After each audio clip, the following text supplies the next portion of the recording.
Hello, welcome back. In our last video, we are discussing that how we are going to ensure that we cannot insert this row. Why we can't insert this row? Because the company has a business rule that they do not allow any commission for the employee whose job description is analyst. Alright, so that means here I am inserting a employee whose name is Bolt and he is an analyst, but looks like he is getting a commission of 100. So to solve this kind of issues, we need triggers, and in this video we are going to write our very first trigger to solve this issue.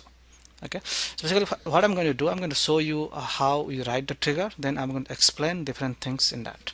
Okay, so this is the trigger that I write, and then the way that you creating a table, you also do create or replace, and then the trigger, and this is the keyword, and then trigger name is my trigger name is called aim_test.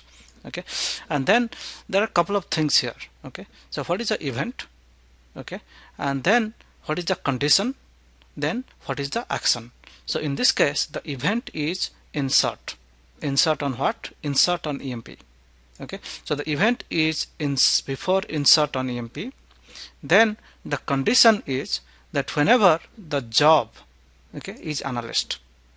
Okay, so that is a condition, and then whatever you are seeing here, this is called the action. Okay, so in the case of that event, when this condition is satisfied, then this is the action that I am going to take. Okay, so that means whenever I am going to insert a row to the EMP table, okay, so in this very case we are inserting a row to EMP table, and then what we are saying is that if the job description is analyst, okay, then do whatever is given to here in this begin and end. Okay, and in this case we have a employee 7935, description is analyst, and what we are saying is that if this happens, then you would do the action. What is the action? The action is if new dot commission, that means whatever commission thing that we are entering here is not null, then what you do, you put the value of commission to null. That means if I give here 100, so that means new dot commission is not null, that means this if loop is satisfied, then what I'm going to do, I'm going to give the commission value to null.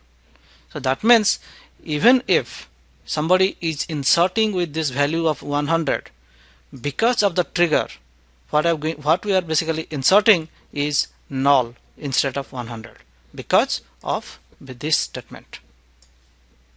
Okay, so this is how we are going to write our first trigger, and this is always going to happen. And when is going to happen? It's going to happen before the inserting the employee table. Okay, so before we are inserting the employee table, whatever value the commission that we given, if that is not null, then we are overriding that one to a null value. This is what is called a trigger.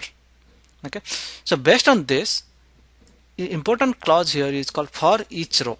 So for each row means, like if I'm going to insert 50 rows, okay, then this condition, this thing will be checked for each of them.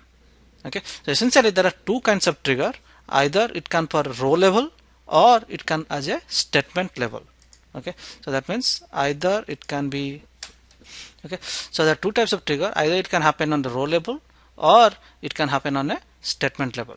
And on the row level, whenever we are doing, for each row that is affected, this trigger is going to fire. That means if I'm going to insert 1000 rows to the employee table, then for each row this this things is going to run.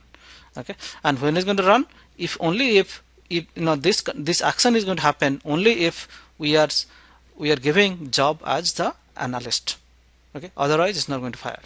Then what we have something called before insert. Okay, so that means one thing is that it can either happen, okay, so this trigger can fire before or after, and also this can fire based on different things, like if you're doing an insert, if you're doing an update, or you're going to delete.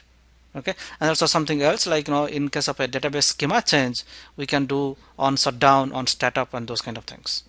Okay, so essentially what I showed you here is that this each row, it can be in a row level or it can be statement level. This can be before or this can be after. This can be insert, update or delete. Okay, so this is how you are going to use a trigger to solve that problem.